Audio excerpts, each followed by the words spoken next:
Assalamualaikum warahmatullahi wabarakatuh. Hello guys, kembali lagi bersama kami kelompok 3. Di pertemuan kali ini kami akan membahas materi tentang bentuk badan usaha pada agribisnis. Nah, pertama dan yang paling utama, kita harus tahu pengertian dari badan usaha. Badan usaha adalah kesatuan dari sekelompok orang atau modal yang memiliki aktivitas yang bergerak di bidang perdagangan atau bidang usaha lainnya dengan bertujuan untuk menghasilkan laba atau keuntungan.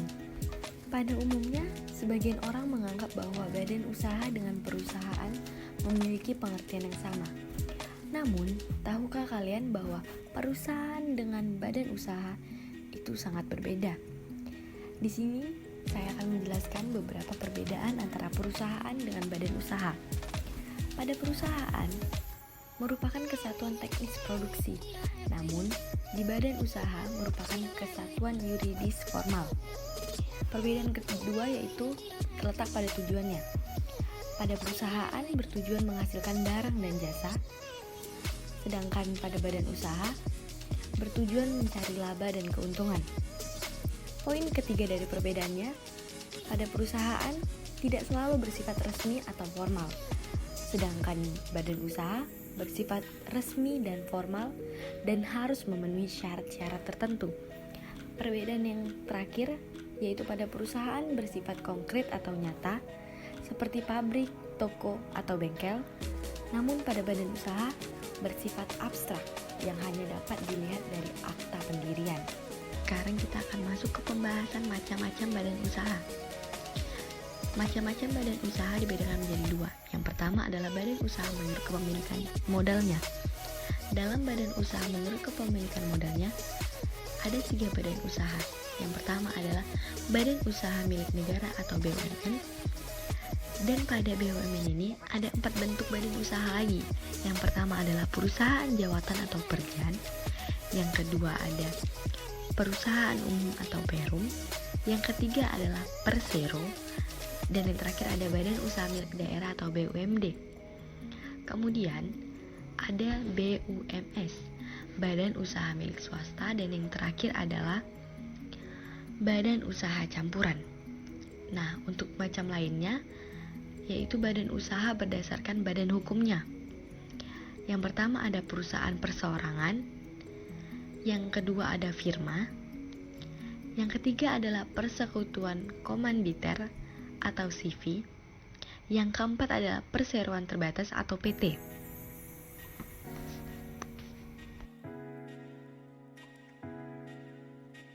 Saya akan mencoba menjelaskan sedikit tentang badan usaha milik negara atau BUMN.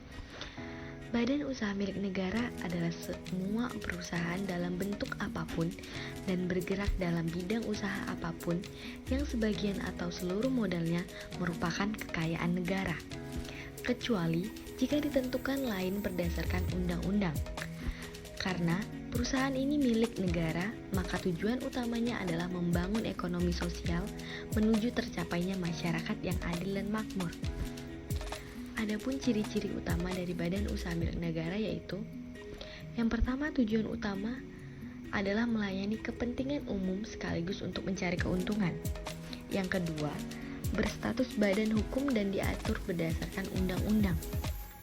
Kemudian ada mempunyai nama dan kekayaan sendiri serta bebas bergerak untuk mengikat suatu perjanjian, kontrak, serta hubungan-hubungan dengan pihak lain. Yang keempat adalah dapat dituntut dan mentuntut sesuai dengan ayat dan pasal dalam hukum perdata. Dan yang terakhir adalah seluruh atau sebagian modalnya dimiliki negara.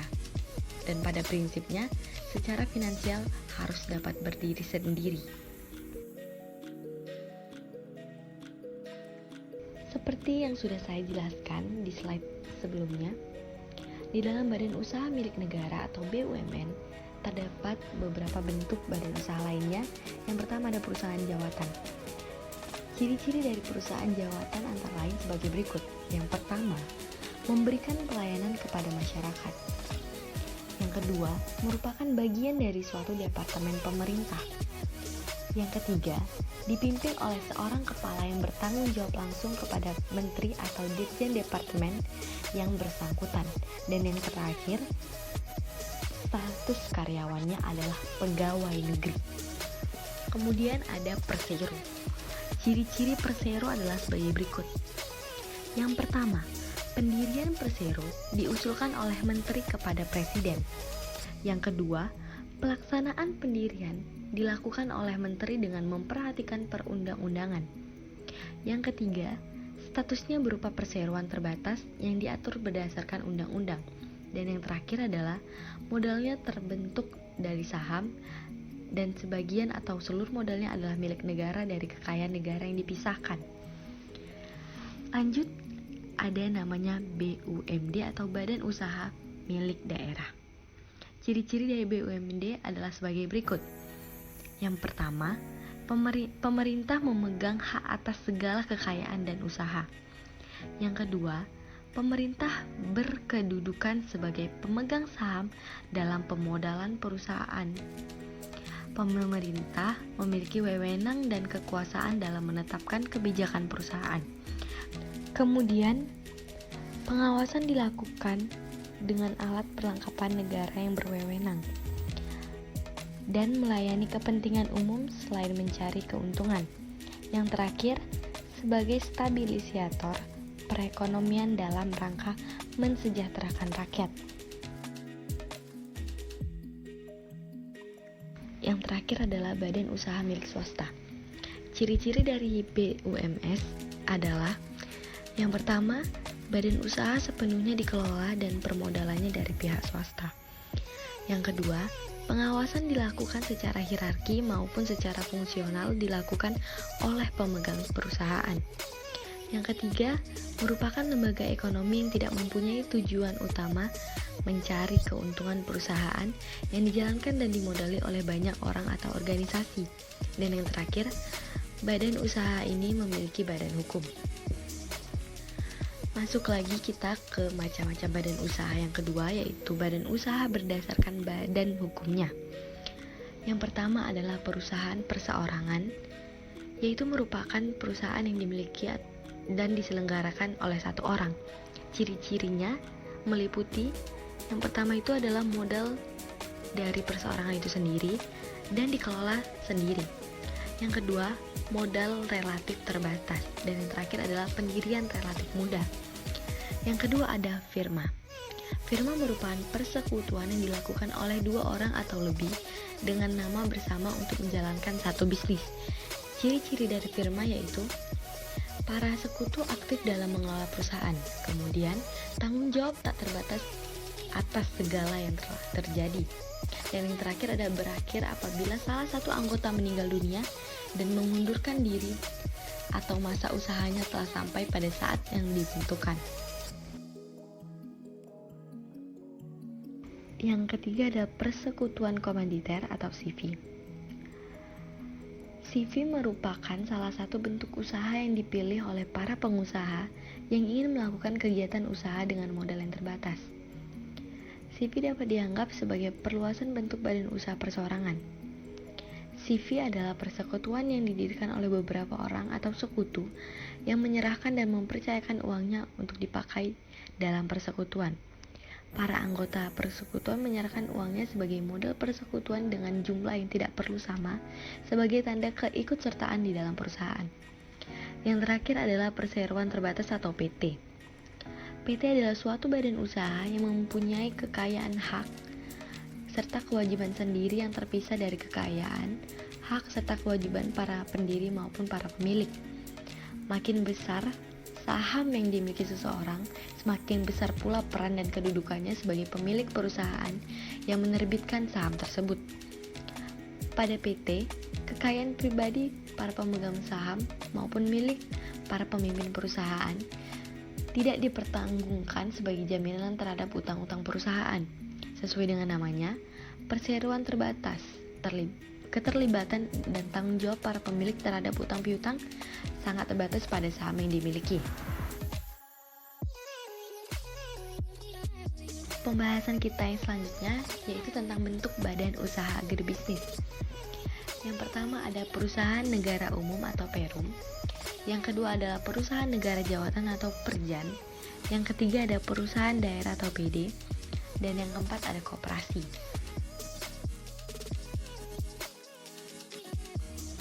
Saya akan membahas sedikit tentang ciri-ciri bentuk badan usaha agribisnis. Yang pertama pada Perum. Ciri-cirinya yaitu 1. Melayani kepentingan masyarakat umum. 2. Dipimpin oleh seorang direksi atau direktur. Kemudian, mempunyai kekayaan sendiri dan bergerak di perusahaan swasta. Artinya, perusahaan negara umum atau Perum bebas membuat kontrak kerja dengan semua pihak. Dan yang keempat adalah dikelola dengan modal pemerintah yang terpisah dari kekayaan negara. Kemudian yang kelima, memupuk keuntungan untuk mengisi kas negara. Modalnya dapat berupa saham atau obligasi bagi perusahaan yang go public. Dan yang terakhir, dapat menghimpun dana dari pihak. Kemudian ada Perjan. Ciri-ciri dari Perjan yaitu memberikan pelayanan kepada masyarakat, kemudian merupakan bagian dari suatu departemen pemerintah. Lalu dipimpin oleh seorang kepala yang bertanggung jawab langsung kepada menteri atau dirjen departemen yang bersangkutan. Dan yang terakhir, status karyawannya adalah pegawai negeri. Kemudian ciri-ciri pada perusahaan daerah. Yang pertama, pemerintah memegang hak atas segala kekayaan dan usaha. Yang kedua, pemerintah berkedudukan sebagai pemegang saham dalam permodalan perusahaan. Yang ketiga, pemerintah memiliki wewenang dan kekuasaan dalam menetapkan kebijakan perusahaan. Dan yang terakhir adalah pengawasan dilakukan alat pelengkap negara yang berwenang. Dan yang terakhir, ciri-ciri pada koperasi. Yang pertama itu lebih mementingkan keanggotaan dan sifat persamaan. Yang kedua, anggota-anggotanya bebas keluar masuk. Yang ketiga, koperasi merupakan badan hukum yang menjalankan usaha untuk kesejahteraan anggota. Yang keempat, koperasi didirikan secara tertulis dengan akte pendirian dari notaris. Yang kelima, tanggung jawab kelancaran usaha koperasi berada di tangan pengurus. Yang keenam, para anggota koperasi turut bertanggung jawab atas utang-utang koperasi terhadap pihak lain. Dan yang terakhir adalah kekuasaan tertinggi di dalam rapat anggota.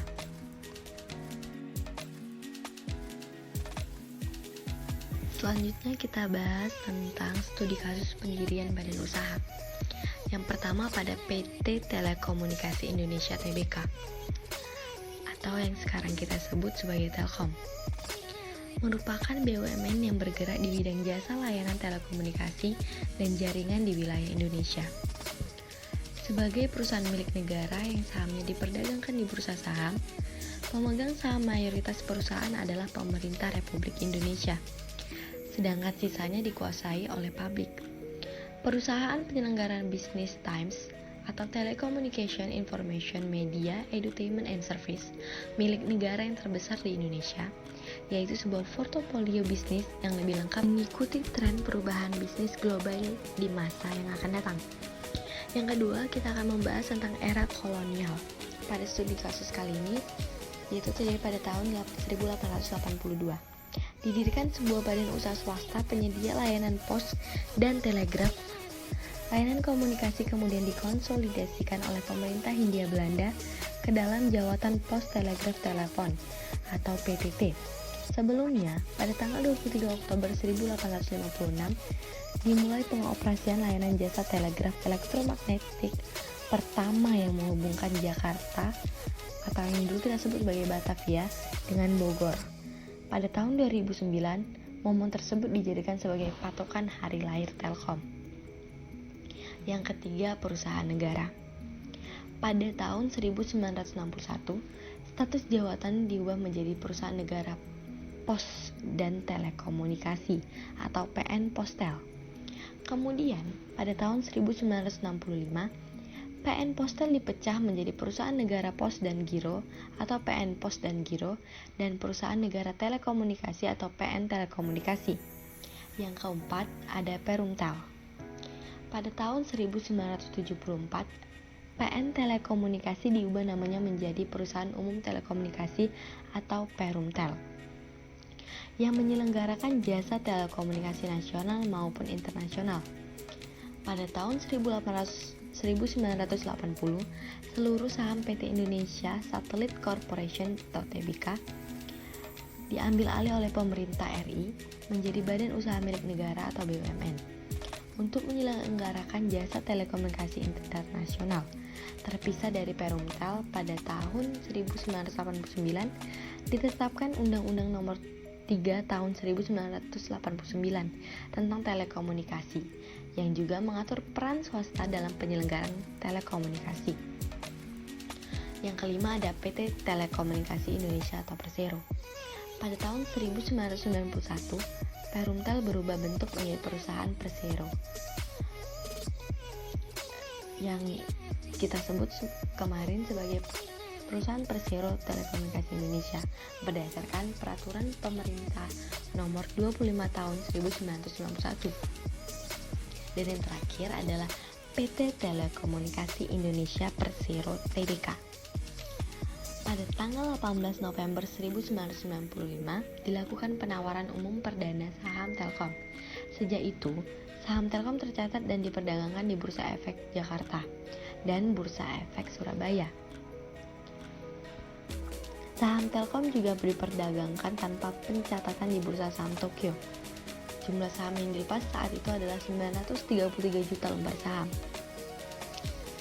Pada tahun 1999 ditetapkan Undang-Undang Nomor 36 Tahun 1999 tentang telekomunikasi. Sejak tahun 1989, pemerintah Indonesia melakukan deregulasi di sektor telekomunikasi dengan membuka kompetisi pasar bebas.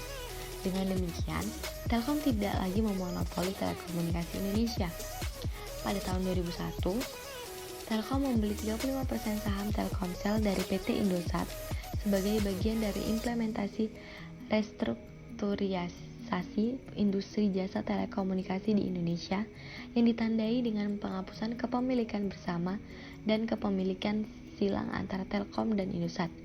Sejak bulan Agustus 2002, terjadi duopoli penyelenggaraan telekomunikasi lokal.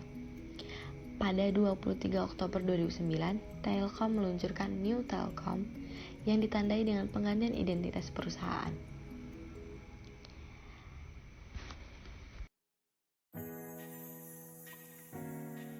Kesimpulan pada materi kali ini yaitu badan usaha didefinisikan sebagai organisasi yang terstruktur dalam mengelola faktor-faktor produksi untuk mendapatkan keuntungan.